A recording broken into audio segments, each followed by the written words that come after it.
Hello, പുതിയൊരു വീഡിയോയിലേക്ക് എല്ലാവർക്കും സ്വാഗതം. വിഷുവൊക്കെ വരികയല്ലേ, അപ്പോൾ നമുക്ക് ഇതുപോലത്തെ ഒരു കേരള സാരീനെ ഹാൻഡ് എംബ്രോയിഡറി ചെയ്തിട്ട് ഒരു ഡിസൈനർ സാരിയാക്കി മാറ്റുന്നത് എങ്ങനെയാണെന്ന് നോക്കാം. ഇത് ടിഷ്യൂ സിൽക്കിൻ്റെ സാരിയാണ്. ഇതിന് ഞാൻ ഡിസൈൻ ചെയ്യാൻ വേണ്ടിയിട്ട് ഇതുപോലത്തെ ഒരു ചിത്രം വരച്ചിട്ടുണ്ട്. ഇതിൽ സർക്കിളായിട്ട് കാണിക്കുന്നത് ഫ്ലവർ ചെയ്യാൻ വേണ്ടിയിട്ട് വരച്ചതാണ്. അപ്പോൾ ആദ്യം സാരി ഇതുപോലെ നിവർത്തി വെച്ചിട്ട് നമ്മൾ സാരി ഉടുക്കാൻ സ്റ്റാർട്ട് ചെയ്യുന്ന ആ ഭാഗത്ത് 1 മീറ്ററോളം നമുക്ക് ഡിസൈനൊന്നും ചെയ്യണ്ട. അത് ഉള്ളിൽ വരുന്ന ഭാഗമാണ്, അതൊന്ന് മാർക്ക് ചെയ്യുക. ഈ ഡിസൈനാണ് ഞാൻ സാരിയിൽ ചെയ്യാൻ പോകുന്നത്. അപ്പോൾ സാരിയുടെ താഴത്തെ ബോർഡറിൻ്റെ തൊട്ട് മേലെയായിട്ടാണ് ഞാൻ ഡിസൈൻ ചെയ്യാൻ പോകുന്നത്. അതിനു മുമ്പ് ഞാൻ ഈ എടുത്തിരിക്കുന്ന പെന്ന് ക്ലോത്തിലൊക്കെ വരയ്ക്കാൻ പറ്റുന്നതാണ്. ഫ്രിക്ഷൻ പെന്നെന്നാണ് ഇതിൻ്റെ പേര്. ഇത് നമ്മൾ ക്ലോത്തിൽ വരച്ചാലും നമ്മൾ ഡിസൈനൊക്കെ ചെയ്ത് കഴിഞ്ഞിട്ട് അയൺ ചെയ്ത് കഴിഞ്ഞാൽ ആ മഷി അങ്ങ് മാഞ്ഞു പോയിക്കോളും. ഇതിനെപ്പറ്റി ഞാൻ മുമ്പും കുറേ വീഡിയോസിൽ പറഞ്ഞിട്ടുണ്ടായിരുന്നു. അപ്പോൾ ഈ വരച്ചിരിക്കുന്ന ഡിസൈൻ ഇതിൻ്റെ തൊട്ട് താഴെ ഇതുപോലെ വെച്ച് കഴിഞ്ഞാൽ നമുക്കിതിൻ്റെ നിഴൽ കാണാൻ പറ്റും. അതിൻ്റെ മേലെയൊക്കെ ജസ്റ്റ് ഒന്ന് വരച്ചെടുത്താൽ മതി.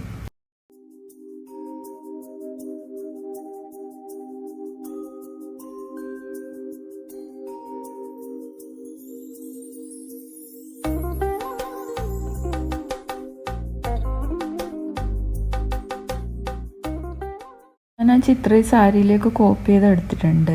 ഇനി നമുക്കിത് എംബ്രോയ്ഡറി റിങ് വെച്ചിട്ട് സെറ്റ് ചെയ്തതിന് ശേഷം എംബ്രോയ്ഡറി ചെയ്യാൻ തുടങ്ങാം. ഈ 2 കളർ നൂലാണ് ഞാൻ എടുക്കുന്നത്. ഈ സർക്കിളിനകത്ത് ഞാൻ ലേസി ഡേയ്സി ഫ്ലവറാണ് ചെയ്യുന്നത്. ലേസി ഡേയ്സി ഫ്ലവറിൻ്റെ കുറേ വീഡിയോസ് ഞാൻ മുമ്പ് അപ്ലോഡ് ചെയ്തിട്ടുണ്ടായിരുന്നു. എംബ്രോയ്ഡറി പഠിക്കാൻ തുടങ്ങുന്നവർക്ക് ഏറ്റവും ആദ്യം എളുപ്പത്തിൽ സ്റ്റിച്ച് ചെയ്യാൻ പറ്റുന്ന ഒരു ഫ്ലവറാണ് ഈ ലേസി ഡേയ്സി.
ഇതേപോലെ ബാക്കിയുള്ള ഫ്ലവേഴ്സും മുഴുവൻ നമുക്ക് ചെയ്തെടുക്കാം.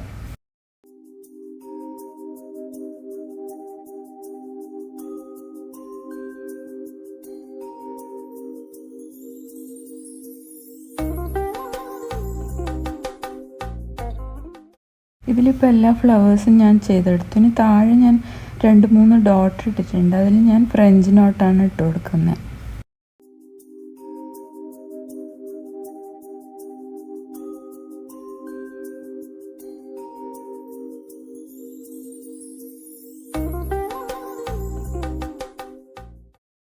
ഇനി നമുക്കിതിൻ്റെ സ്റ്റെമ്മും ലീഫും ചെയ്യാം. സ്റ്റെം ചെയ്യാൻ വേണ്ടി സ്റ്റെം സ്റ്റിച്ചും ലീഫ് ചെയ്യാൻ വേണ്ടിയിട്ട് ഫിഷ് ബോൺ സ്റ്റിച്ചുമാണ് ഞാൻ ചെയ്യുന്നത്. അതിൻ്റെ വീഡിയോസ് ഞാൻ മുമ്പ് അപ്ലോഡ് ചെയ്തിട്ടുണ്ട്. വേണമെന്നുള്ളവർക്ക് ഞാൻ അതിൻ്റെ എല്ലാം ലിങ്ക് ഡിസ്ക്രിപ്ഷൻ ബോക്സ് കൊടുക്കാം. ഈ വീഡിയോ കണ്ടാൽ നിങ്ങൾക്ക് മനസ്സിലാവും.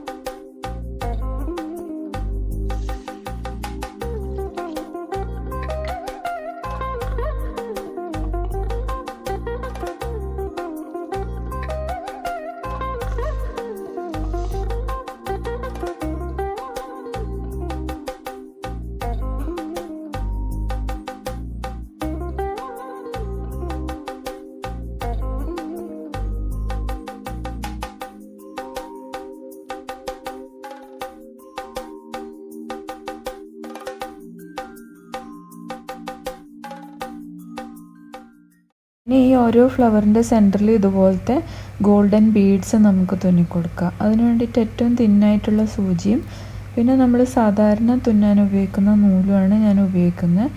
അപ്പോൾ നമുക്കതെങ്ങനെയാണ് ചെയ്യാമെന്ന് നോക്കാം.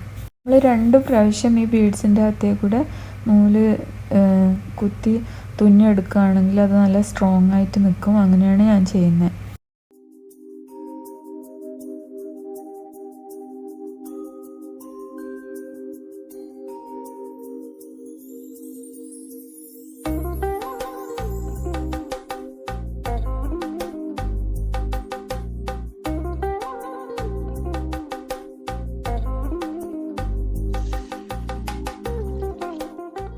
ഇപ്പം ഞാൻ ഫുൾ ബീഡ്സും ഇതിൽ സ്റ്റിച്ച് ചെയ്തിട്ടുണ്ട്.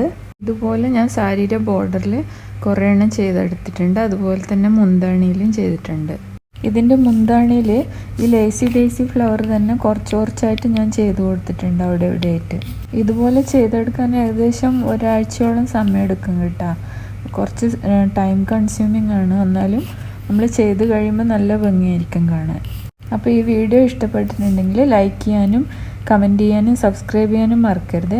എത്രയും പെട്ടെന്ന് തന്നെ നമുക്ക് വീണ്ടും കാണാം. അതുവരേക്കും ബൈ.